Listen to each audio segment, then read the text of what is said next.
আসসালামু আলাইকুম। আজকের ভিডিওটি বরিশাল জেলার বাকেরগঞ্জ থানার চরাদি ইউনিয়নের প্রাণকেন্দ্র হলতা বাজার নিয়ে।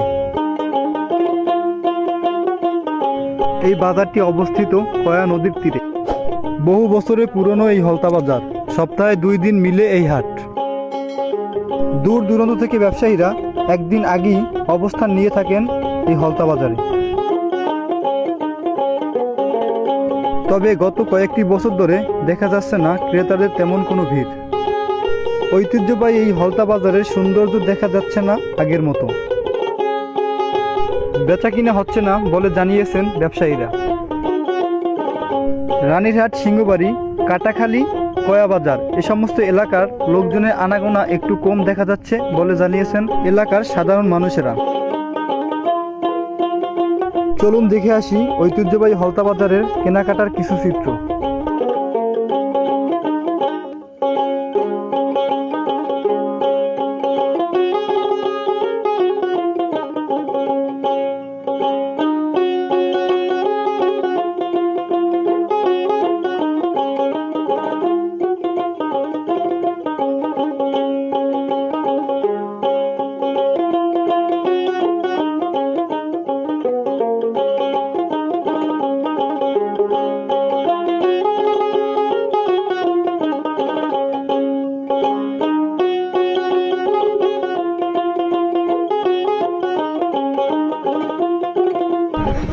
আমি এখন হলতা বাজারে একটু চায়ের দোকানদারের সাথে কথা বলবো। আগে মোবাইলে দূর দূরান্ত থেকে মাল আসতো, এখন এই মালগুলো আসে না বা এই মাল দেখা যায় না।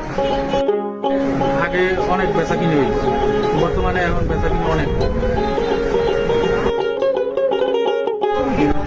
থেকে বলছিলাম, আগে দেখা যেত ওই হলতা বাজারে ভুটারহাট, কয়ারচর, কাটাখালী থেকে অনেক লোকজন আসতো বা বেচে কিনা বাজারঘাট সুন্দর হতো, কিন্তু এখন সব দেখা যায় হয়তো 200-400 লোক হয়, কিন্তু বাজারটা আস্তে আস্তে শেষ হয়ে যাইতেছে। আমরা চাই যে হলতা বাজার টাকের মতন হোক, আপনারা দূর দূর থেকে আসুন, বেচে কিনা মালামাল ক্রয় করুন, এটা আমরা চাই। ভিডিওটি ভালো লাগলে শেয়ার করে পাশে থাকবেন। ধন্যবাদ সকলকে। দেখা হবে নতুন কোনো ভিডিও নিয়ে। ততক্ষণ সুস্থ থাকুন, ভালো থাকুন। আসসালামু আলাইকুম।